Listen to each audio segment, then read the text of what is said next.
Okay, now let's take a closer look at the EOQ with planned back orders. Our notation hasn't changed. You see we have all the same things. The only thing we've added here is the shortage cost, C sub S, and notice the dimensions, it's dollars per unit time, which is the same as the excess holding cost for the CE, which remember is just the cost of the item, the variable cost, times that carrying or holding charge. So what you will see is that the planned back order problem really is just a trade-off between having excess or too much inventory and having too little and being short. It's really a trade-off, and this is our lead-in to other types of inventory models. So what's the problem we're facing? Well, looking at our inventory chart again, our standard EOQ, remember our policy used to be when inventory is at 0, place your order. So at each of these time periods, I would place an order for Q. And the question we're raising is what happens if I allow it to go to back orders? So I'm allowing the situation to go to a back order or to stock out. And so the questions we're trying to figure out are, 1, what should my new Q be?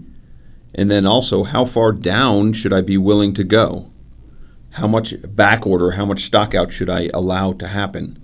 So if we look at this situation, what we can see is that each replenishment cycle, remember the duration is T for that, the length or duration of a replenishment cycle, we can divide that into two. T1, which is the length of time that I actually have inventory on hand, and T2, the length of time or of that replenishment cycle where I'm back ordered or stocked out. So if I know the T1 and T2, I can naturally figure out what my B is going to be, and that's the quantity that I'll be back ordered.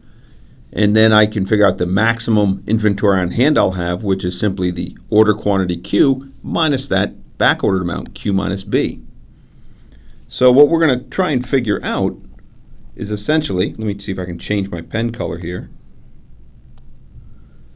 I'm going to look at the area of this triangle, which is essentially the inventory I have on hand, and I'm going to be multiplying that by C sub E, the cost of excess, and I'm going to compare that to this triangle, right? And I'm going to multiply this, because this is going to be the cost of the shortage. So again, we're trading off excess inventory versus shortage. How do I do that?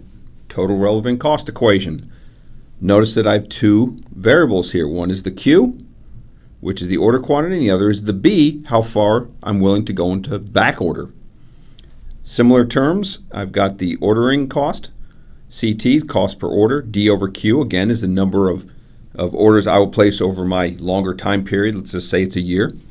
Then I've got my inventory holding cost.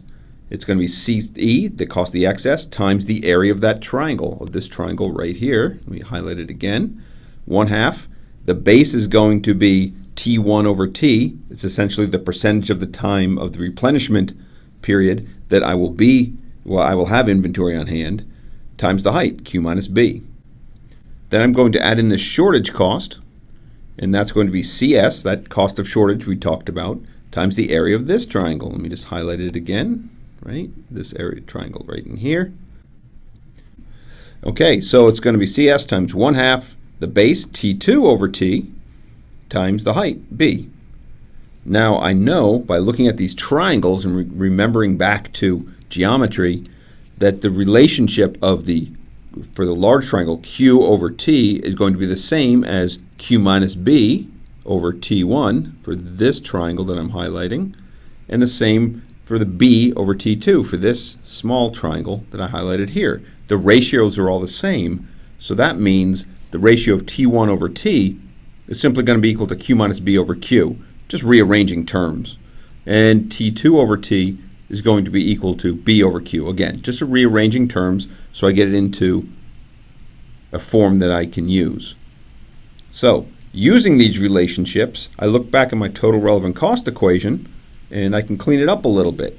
Wherever I had a T1 over T or a T2 over T, I'm just going to replace in with my new quantities.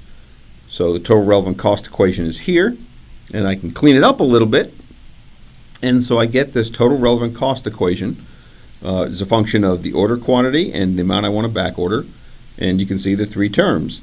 The ordering cost, the second term is the inventory holding cost, and the third term is the shortage cost. Next video, we'll solve it.